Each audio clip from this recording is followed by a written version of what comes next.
जय गुरुदेव। और दोस्तों, मेरे चैनल सिद्ध साबर मंत्र में आपका एक बार फिर से हार्दिक स्वागत है। और देखिए, आज की जो साधना है वो भूत प्रेत या पिशाच को बंधन करने के लिए मैं मंत्र आपको बताने वाला हूँ। देखिए, कभी कभी क्या होता है कि स्थिति ऐसी बन जाती है कि भाई मान लिया कि किसी भी व्यक्ति पर किसी भी प्रकार का भूत प्रेत है या पिशाच है जो कि उसको परेशान कर रहा है। और कई बार ऐसी जो आत्माएं हैं वो कहीं ना कहीं अनजाने में आपके साथ लग जाती हैं।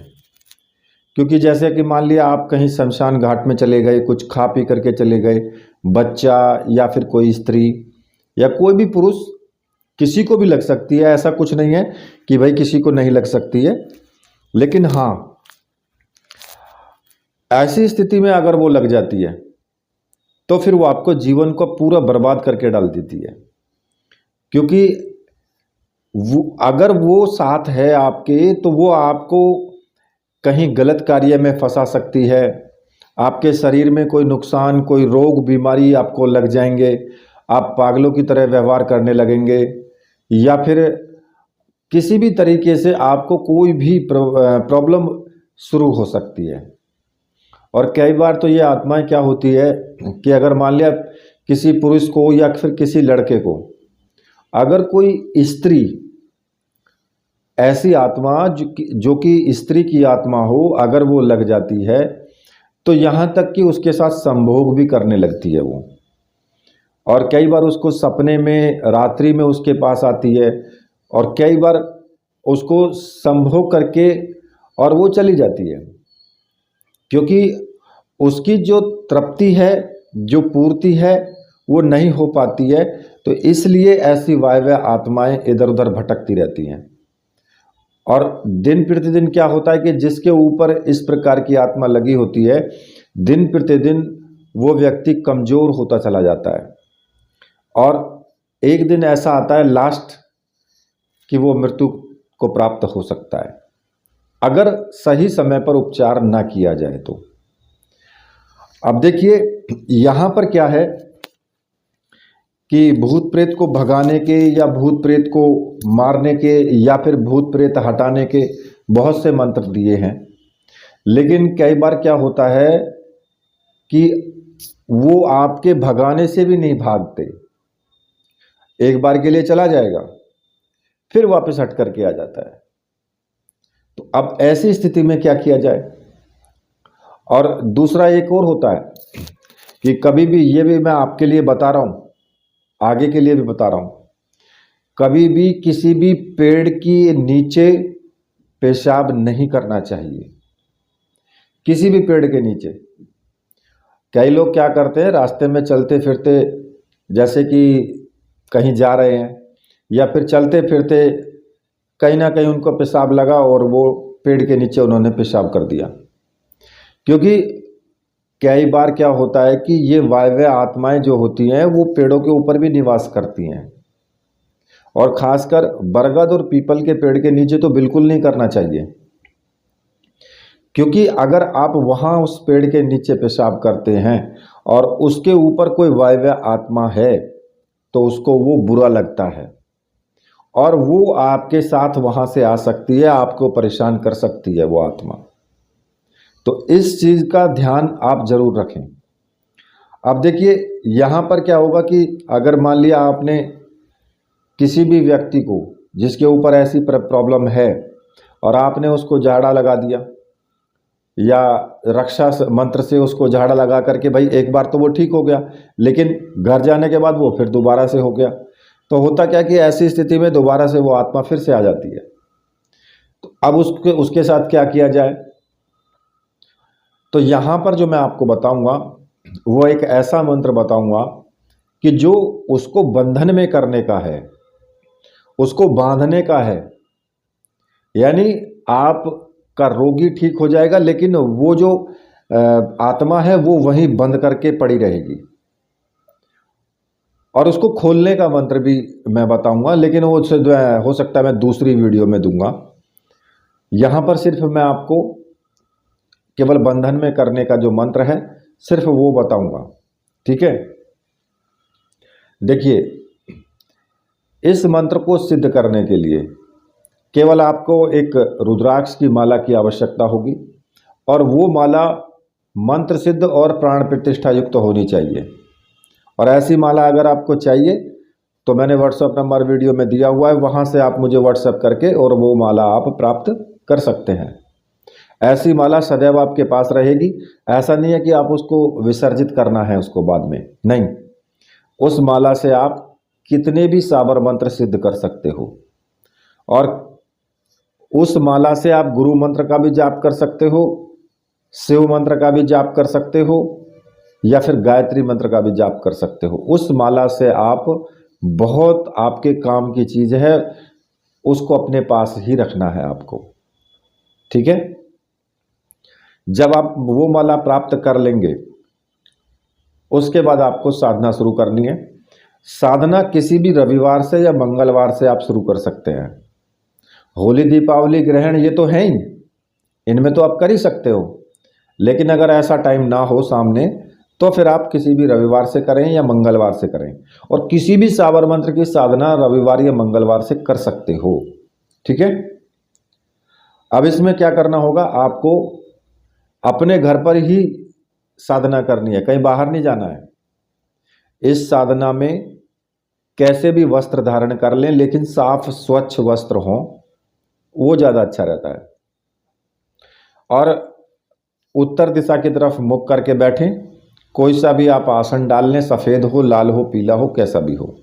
ठीक है, सामने एक चौकी लगा लें, किसी भी रंग का कपड़ा बिछा लें, उस पर अपने गुरु जी की तस्वीर सामने रखें और भगवान शिव की तस्वीर सामने होनी चाहिए। अब अगर आप एकांत स्थान में कर रहे हैं तो ये चीज़ें ज़रूर हों। और अगर आप अपने पूजा घर में ही कर रहे हो तो भाई वहाँ तो सारी देवी देवताओं की तस्वीरें होती ही हैं। बहुत से लोगों के पास तो माता जी की भी तस्वीर होगी, या गणेश भगवान की होगी, शिव की भी होगी, राम दरबार भी होगा, तो उससे कोई प्रॉब्लम नहीं है। आप पूजन सभी का कर सकते हैं। ठीक है, एक दीपक लगाएंगे घी का, अगरबत्ती, धूप बत्ती आपके पास जो भी है वो भी लगा लें। पुष्प हैं तो उनको भी आप रख लें, क्योंकि पुष्प तो चढ़ाने चाहिए। जब भी आप पूजा कर रहे हो तो पुष्प चढ़ाया जाता है। ठीक है, अब आपको करना क्या है, स्नान आदि करके स्वच्छ वस्त्र धारण करके अपने पूजा के रूम में आ जाइए। आसन पर बैठ करके उत्तर दिशा की ओर मुख करके आपको बैठना है। दीपक जलाइए, अगरबत्ती धूप बत्ती जलाइए, और उसके बाद में क्या करना है कि आपको अपने गुरु जी का पूजन करना है, जो भी आपके गुरु हैं। भाई देखो, कुछ लोग तो डॉक्टर नारायण दत्त श्रीमाली जी को गुरु मानते हैं, उनसे गुरु दीक्षा ली हुई है। कुछ लोग भगवान शिव को ही गुरु मान करके साधना करते हैं। बात एक ही है, कहीं अलग नहीं है। और कुछ लोग गुरु गोरखनाथ को भी मान करके करते हैं, या कुछ लोगों ने जो है माता गायत्री को माना है, या हनुमान जी को माना है, या विष्णु भगवान को माना है। चलो ठीक है, जिसको भी माना है, गुरु तो आपके गुरु हैं ही। ठीक है, अब यहाँ पर आपको अपने गुरु का पूजन करना है। अब गुरु का पूजन आप धूप से, दीप से, चावल से, पुष्प से, सब तरह से अपने गुरु का पूजन कीजिए, जो भी हैं। तस्वीर उनके सामने हो। ठीक है, और गुरु का पूजन करने के बाद उनसे आपको आज्ञा लेनी कि गुरुदेव, मैं ये पिशाच बंधक जो मंत्र है इसकी मैं साधना करने जा रहा हूँ, और इसमें मुझे पूर्ण सफलता मिले, आप मुझे आशीर्वाद दीजिए और आज्ञा प्रदान कीजिए। और मन ही मन आज्ञा लेकर के एक माला अपने गुरु मंत्र का जरूर आपको जाप करना है। अब अगर आपने डॉक्टर नारायण दत्त श्रीमाली जी को गुरु माना है तो फिर ओम परम तत्वाय नारायणाय गुरुभ्यो नमः, इस मंत्र का आपको एक माला का जाप करना है। अगर भगवान शिव को गुरु माना है तो फिर ओम नमः शिवाय, इस मंत्र का एक माला का जाप कर लें। ठीक है, अब यहाँ पर आपको जब गुरु पूजन आपका हो जाएगा तो इसके बाद आपको क्या करना है कि जो सर्वार्थ साधक साबर मंत्र है उसका भी आपको 21 बार जाप कर लेना है। मंत्र मैं आपको बता रहा हूँ। गुरु सठ गुरु है वीर, गुरु साहब सुमरो बड़ी भात, सिंगी टोरो वन कहो मन नाम करता, सकल गुरुन का हर बजे घट्टा पकड़ उठ जाग, चित संभार श्री परमहंस। ठीक है, 21 बार इसका रोज आपको जाप करना। जब भी पूजन करें, जब मंत्र जाप करें तो फिर रोज आपको जाप करना है। अच्छा, इस मंत्र में आपको भगवान शिव की तस्वीर तो आपके सामने जरूर होनी चाहिए, क्योंकि भगवान शिव का ही मंत्र है ये। और जितने भी भूत हों, प्रेत हों, पिशाच हों, कोई भी ऐसी अवायव्य आत्माएं हैं, ये सब भगवान शिव के ही गण हैं, सब उन्हीं के अंडर में आते हैं और उन्हीं की आज्ञा से ये सब बंधते हैं। ठीक है, तो भगवान शिव का आपको पूजन करना है। अगर भगवान शिव आपके गुरु हैं तो फिर आप कर ही चुके हैं पूजन, तो मंत्र जाप भी कर चुके हैं। अगर भगवान शिव को नहीं माना है, किसी और को माना है, तो भाई उनका पूजन कीजिए शिव का, और फिर ओम नमः शिवाय मंत्र का आप जाप कर लेना एक माला का। उसी माला से कर सकते हो आप, जो रुद्राक्ष की माला है उससे गुरु मंत्र का भी कर सकते हो और शिव मंत्र का भी कर सकते हो। ठीक है, इसके बाद आपको अपना जो मूल मंत्र है फिर उसका आपको जाप शुरू करना है। अब जो मंत्र आपको जपना है मैं आपको बता रहा हूं। मंत्र इस प्रकार से है, बंद बंद शिव बंद शिव बंद, ये मंत्र है और बहुत ही तेजस्वी और शक्तिशाली मंत्र है ये। इस मंत्र की रुद्राक्ष की माला से 21 माला आपको जाप करना है, 21 माला, और 21 दिन तक ही लगातार करनी है। ठीक है, और प्रतिदिन जब आप साधना करेंगे तो इसी प्रकार से साधना करनी है जैसे मैंने शुरू से आपको बताई है। अगर आपको इस बीच में किसी भी प्रकार के कोई दृश्य दिखाई दें, किसी भी प्रकार के कोई आपके सामने अनुभव आए, तो उनको पहली बात तो किसी को बताना नहीं है, डरने की आवश्यकता है नहीं, बिल्कुल भी डरने की आवश्यकता नहीं है। ठीक है, अब 21 दिन तक लगातार आप मंत्र का जाप करेंगे और ब्रह्मचर्य व्रत का पालन तो आपको करना ही करना है। यम नियम के जितने भी सिद्धांत हैं सबका पालन करना है। और सबसे बड़ी बात तो मैं आपको बता दूं कि सारे नियम एक ही लाइन में आ जाते हैं कि आपके किसी कार्य करने से किसी व्यक्ति का दिल ना दुखे, किसी भी जीवात्मा का दिल ना दुखे। ठीक है, अगर आप ऐसा कर लेते हैं तो फिर और किसी की जरूरत ही नहीं है, क्योंकि दिल ना दुखे सारी चीजें इसी में आ जाती हैं, तो आप बुरा काम कर ही नहीं सकते हो। ठीक है, तो यहां पर आप दृढ़ता से पालन करके, नियमों का पालन आपका होना चाहिए, सात्विक भोजन होना चाहिए, सात्विक आपके विचार होने चाहिए। ठीक है, और 21 दिन तक लगातार साधना करनी है। लास्ट वाले दिन आपको क्या करना है, थोड़ी सी कंडों की आंच लें और थोड़ी लोबान ले लें और ज़्यादा नहीं 108 मंत्रों से हवन कर लें। भाई मंत्र एक बार बोला और उसके बाद थोड़ी सी लोबान कंडों की आंच पर छोड़ दी, उंगलियों से मतलब थोड़ी सी उठा करके और उस पर डाल दी। तो इस प्रकार से एक माला का हवन कर लें, मतलब कि 108 मंत्रों से हवन कर लें। लास्ट में 21वें दिन ही आप कर लें। साधना को रात्रि में करो, दिन में करो, कोई फर्क नहीं पड़ता, इस साधना को कभी भी करो। ठीक है, और फिर उसके बाद आपका मंत्र सिद्ध हो जाएगा।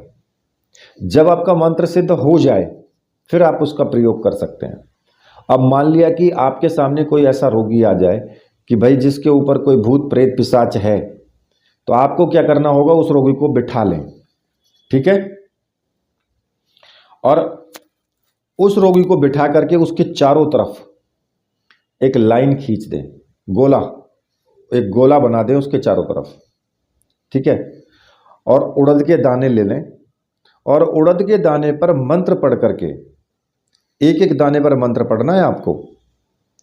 एक दाना लिया, उसके ऊपर मंत्र पढ़ा और उस बैठे हुए रोगी के ऊपर आपको मारना है। ठीक है, इस क्रिया से क्या होगा कि रोगी तो ठीक हो जाएगा, पूर्ण रूप से ठीक हो जाएगा रोगी। और उसको जब वो आप देखें कि अब ये रोगी बिल्कुल ठीक हो गया है, मारते रहें तब तक उसको दाने, जब तक कि वो ठीक ना हो। और उस रोगी को उस घेरे से निकाल करके बाहर बिठा लें। उस घेरे में से बाहर निकालना है, मतलब उसको अलग निकाल दें। लेकिन उस घेरे के अंदर वो जो पिशाच है या भूत या प्रेत है, उसके अंदर ही वो असहाय पड़ा रहेगा, एकदम शिथिल हुआ वहीं पर पड़ा रहेगा। ठीक है, क्योंकि वो बंध चुका है वहां पर, और बंधन वाला आदमी उठ नहीं सकता। अगर आप ऐसी स्थिति जाने कि वो आपसे क्षमा याचना कर रहा है कि भाई आप मुझे छोड़ दो, मैं अब इसको परेशान नहीं करूंगा बिल्कुल भी, तो आप उससे वचन लेकर के छोड़ें। उससे वचन ले लें कि पहले वचन दे कि इसको ठीक नहीं करेगा और आगे आने वाले भविष्य में कभी भी किसी को परेशान नहीं करेगा, इस तरीके से। ठीक है, ऐसा वचन ले लें उससे। जब वो वचन दे दे तो फिर आप उसको अगर चाहते हैं कि अब इसको मुक्त कर दिया जाए, तो फिर आप उसको मुक्त कर सकते हैं। अब मुक्त कैसे आपको करना है, उसके लिए मैं आपको चलो मंत्र यहीं पे बता देता हूं। हालांकि मैंने वीडियो में तो बोला था कि मैं अगली वीडियो में बताऊंगा, लेकिन मैं यहीं पर बता देता हूं। यहां पर मंत्र जो आपको बोलना है, फिर या खालिस, या मुखालिस, या खल्लास, ख्वाजे, मेहर तरल्यास। ठीक है, इस मंत्र को बोलते हुए उड़द के दाने एक एक बार पढ़ करके एक एक दाना वहां पर फेंकते रहें उसी घेरे के अंदर, क्योंकि उस घेरे के अंदर ही आपको उसकी स्थिति जाननी चाहिए। जो पिशाच है या फिर प्रेत है वो वहीं पे पड़ा होगा जो घेरा बना हुआ है, तो उसी घेरे के अंदर फिर आप उसको पढ़ पढ़ के मारते रहें। लेकिन इस मंत्र को जैसे मैंने बांधने के लिए जो विधि बताई है, सेम उसी विधि से आपको पहले इसको सिद्ध करना होगा। इसी प्रकार से पहले बांधने का सिद्ध करेंगे तो फिर खोलने का भी आपको सिद्ध करना होगा, तभी वो प्रभावी होगा। ठीक है, तो उसी प्रकार से पहले बांधने का फिर खोलने का दोनों मंत्र आप सिद्ध करेंगे और उसके बाद फिर आप प्रयोग कर सकते हैं। क्योंकि देखिए, अगर आपने बांधने का कर लिया तो आपको खोलना जरूरी है वहां से उसको, क्योंकि अगर वो आपको वचन दे देता है तो फिर आपको खोलना पड़ेगा, और खोलने के लिए आपका मंत्र सिद्ध नहीं है तो ये भी बहुत बड़ा अनर्थ हो जाएगा। तो इसलिए आप खोलने का मंत्र जरूर सिद्ध करना है आपको, और इसी प्रकार से प्रयोग करते हुए उसको फिर आपको बंधन मुक्त उसको कर देना है, और वो हो जाएगा उसके बाद बंधन मुक्त। ठीक है, जब वो बंधन मुक्त हो जाएगा तो वो चला जाएगा, और उसके बाद फिर वो किसी को परेशान नहीं करेगा।